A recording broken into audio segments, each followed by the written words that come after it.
ایک شعر پیش کرنا چاہتا ہوں اس سے پہلے کہ میں بات کو آگے بڑھاؤں گا، اور اس شعر سے بھی زیادہ ایک واقعہ پیش کرنا چاہتا ہوں اگر سننا پسند فرمائیں گے۔ ایک بہت بڑا حیدرآباد دکن نام سن رکھا ہے آپ نے؟ دو حیدرآباد ہیں، ایک پاکستان کا حیدرآباد سندھ، اور ایک حیدرآباد دکن انڈیا کے اندر ہے۔ دونوں میں مولا کے قدموں کے نشان ہیں، اسی لیے دونوں شہروں کا نام ہے حیدر آباد۔ تو ہر جگہ پہ، دونوں جگہ پہ بہت سے لوگ کہتے ہیں بھئی یہ مولا کے تمہارے نقش پا کیسے ملے؟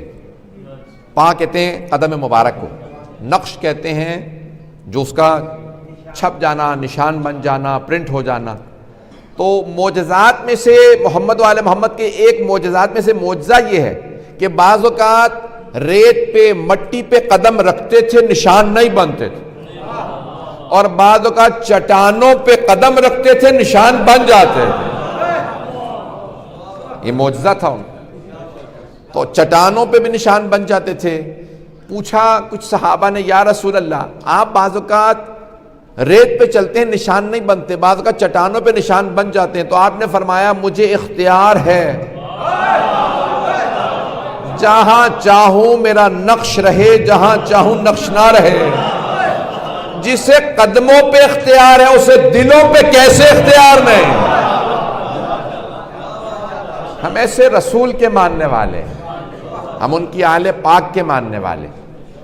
میں جو واقعہ پیش کرنا چاہ رہا تھا اگر سننا پسند فرمائیں، اصل میں اب میں اتنا پڑھ چکا ہوں آپ کے سامنے، مولا سے متعلق صرف اور صرف یہ جشن نہیں پڑھے ہیں میں نے، ویسے بھی مولا سے متعلق آپ کے سامنے، اور پھر جہاں آج کل مصیبت یہ ہے سوشل میڈیا موجود ہے، کہیں پہ بھی پڑھو مجلس جشن پہلے پہنچ جاتا ہے، ہم تو وہاں پہنچتے ہی نہیں ہیں اور مجلس پہنچ چکی ہوتی ہے۔ تو اب یہ میں پیش کرنا چاہ رہا ہوں واقعہ کہ حیدرآباد دکن کا ایک بہت بڑا نواب تھا۔ نواب تو سب سمجھتے ہیں، بادشاہ تھا، راجہ تھا، جو بھی کہہ لیجیے، تو اردو میں کہتے ہیں نواب۔ اس نواب نے فارسی میں ایک مصرع کہا، بذرِ گر نظر لطف بو تراب کند۔ اگر بو تراب یعنی جناب مولا کائنات کسی ذرے کو اپنی نظر کرم کر دے، یہ اس نے پہلا مصرع کہا، بذرِ گر نظر لطف بو تراب کند۔ اگر جناب بو تراب کسی ذرے کو نظر کرم کر دیں، یہ پہلا مصرع کہا، دوسرا مصرع نہیں آ رہا تھا۔ سوچتا رہا دوسرا مصرع کیا لکھوں۔ اس نے سارے حیدرآباد میں اعلان کر دیا، کوئی عالم، کوئی شاعر، کوئی خطیب، کوئی ذاکر جو مجھے دوسرا مصرع لا کے دے گا میں اسے انعام دوں۔ اب وہ نواب تھا، اعلان کیا، سب کوشش کرتے رہے، کسی کو دوسرا مصرع نہیں آیا، اسی وزن کے اوپر دوسرا مصرع کہے، تو سب لکھتے رہے، کوشش کرتے رہے۔ اس نے 13 رجب کو جناب مولا کائنات سے کہا، مولا اگر مجھے کوئی بھی آدمی اسی میرے مصرے کا دوسرا مصرع بتا دے تو میں اپنی بیٹی کی شادی اس سے کر دوں۔ نہیں ہے مجمع؟ اور نواب صاحب نے نیت کر لی کہ راجہ نے، بادشاہ نے کہا، امیر ترین آدمی، میں اپنی بیٹی کی شادی اس سے کر دوں۔ ایک ایرانی طالب علم تھا، سید تھا بیچارہ، غریب، فقیر، نادار، کہاں نجف میں تحصیل علم کر رہا تھا۔ ایک دن زری پہ گیا، کہا مولا مجھ سے غربت برداشت نہیں ہوتی، میں نے بہت فاقے کر لیے، آپ کی بارگاہ میں رہتا ہوں، فاقے کرتا ہوں، اب فاقے برداشت نہیں کروں گا، مجھے کچھ دیجئے۔ نہیں ہے مجمع؟ شکوہ کس سے کیا؟ مولا سے۔ کہا مولا آپ کی بارگاہ میں پڑھنے آیا، فاقے پہ فاقے، کب تک فاقے کروں گا، اب فاقے نہیں ہوتے۔ توجہ۔ تو ایک مرتبہ اس نے خواب میں جناب امیر کو دیکھا اور مولا نے اس سے دوسرا مصرع کہا۔ مولا نے فرمایا، بے آسمان روت کھار آفتاب کھنا۔ یہ کہا اور کہا کہ سن، اگر فاقے برداشت نہیں ہوتے نا تو نجف سے ہندوستان چلا جا۔ ابھی پاکستان نہیں بنا تھا، تو اس نے کہا ہندوستان جا کے کیا کروں گا مولا، میں تو آپ کی بارگاہ میں ہوں۔ کہا جا، تیرے لیے میں نے انتظام کر دیا۔ توجہ، کہا حیدرآباد چلا جا، میرے نام سے وہاں ایک شہر ہے حیدرآباد، وہاں چلا جا۔ اب بیچارہ غریب فقیر، اس نے بیچارے نے بس لی، جیسے بھی دھکے کھاتا ہوا بصرے آیا نجف سے، بصرہ سے پانی کے جہاز میں بیٹھا، بمبئی اترا، کہا بھی مجھے حیدرآباد جانا ہے۔ جیسے ہی گیا حیدرآباد پہنچا، لوگوں سے پوچھا اس نام سے کوئی یہاں نواب صاحب ہیں؟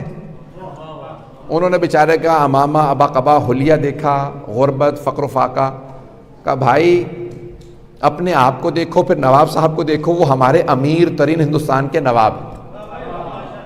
اب وہ بتانا نہیں چاہتا تھا کہ مجھے مولا کائنات نے کہا نواب سے مل لے، نہیں ہے مجمع، کہا بھائی نواب صاحب سے مجھے ملنا ہے، کہا بھائی ایسے نہیں مل سکتے، ان سے اپوائنٹمنٹ چاہیے ہوتی ہے، سفارش چاہیے ہوتی ہے، تم عام آدمیوں کا نہیں، مجھے ملنا۔ بہرحال بیچارہ محل تک پہنچا، کہ مجھے راستہ بتا دو، کہ یہ محل ان کا، باہر کھڑا رہا۔ جو خادم تھا اس سے کہا کہ بھئی مجھے نواب صاحب سے ملنا ہے، کہا کام کیا ہے؟ کہا نواب صاحب سے کہو اس نام سے ایک سید غریب جوان طالب علم نجف سے آیا ہے، ملنا چاہتا ہے، بتا دو صرف، اگر نہ ملے تو ان کا کام۔ خادم نے، وہ جو دربان تھا، اس نے کسی اور سے کہا، اس نے کسی اور سے کہا، کرتے کرتے بادشاہ تک آواز پہنچی کہ کوئی نجف اشرف سے سید آیا، وہ کہتا ہے مجھے آپ سے ملنا ہے، کہ اسی وقت لاؤ۔ شاید نواب کے بھی ذہن میں کوئی بات تھی، کوئی آیا، جس نے اس طالب علم سید کو بھیجا تھا اسی نے نواب کو بھی حکم دیا تھا۔ پہنچیے گا حضرات۔ تو ایک مرتبہ جیسے ہی نواب صاحب نے محل کا دروازہ کھولا، کہا کیا بات ہے، تشریف لائیے، کیسے آنا ہوا؟ تو فوراً اس طالب علم نے، سید نے، جوان نے کہا بے آسمان روت کھارے آفتاب کو نہ۔ بس یہ جملہ سننا تھا، بادشاہ نے ہاتھ چومنا شروع کر دیے۔ اب بیچارے طالب علم کو سمجھ نہیں آ رہا یہ ہاتھ کیوں چوم رہے ہیں، بادشاہ میں غریب، کہا آئیے، کہ ان کو نیا لباس دو، ان کے نہانے کا اہتمام کرو، ان کے لیے حجرے تیار کر دو، کہا سب سے بڑے جو عالم دین حیدرآباد کے ان کو دعوت دو، نکاح ہے آج رات، سارے حیدرآباد میں اعلان کرو ہم کھانا کریں گے، میری بیٹی کا عقد ہے۔ بیچارے اس طالب علم کو سمجھ نہیں آ رہا شادی کس کی ہے۔ ایک مرتبہ کہا بھئی آپ کا نکاح، سارے شہر نے سوال کیا بادشاہ سلامت آپ نے اپنی بیٹی کی شادی اس غریب فقیر سے کیوں کر دی؟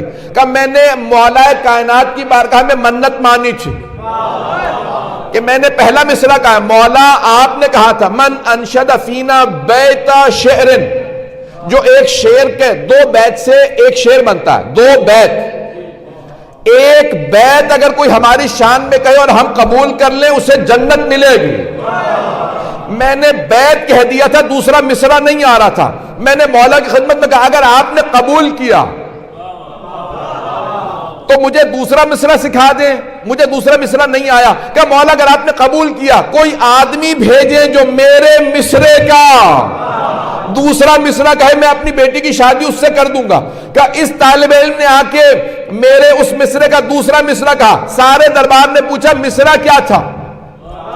اس نے کہا میں نے کہا تھا بے ذرے گر نظر لطف بو تراب کنت، اگر ذرے پہ بو تراب نظر کرم کر دے تو کیا ہوگا؟ اس سید نے آ کے جواب دیا بے آسمان روت کھارے آفتاب کنت، وہ ذرہ آسمان پہ جائے گا اور سورج کا کام کرے گا۔ یہ جملہ سننا تھا۔ وہ سید طالب علم رونے لگا، جب رونے لگا تو سب نے پوچھا اب رو کیوں رہے ہو؟ بادشاہ کی بیٹی سے شادی ہے، رونا کس بات کا؟ کہ بات یہ ہے کہ میں خیانت نہیں کرنا چاہتا، مصرع میرا نہیں ہے، مجھے خواب میں علی نے سکھایا۔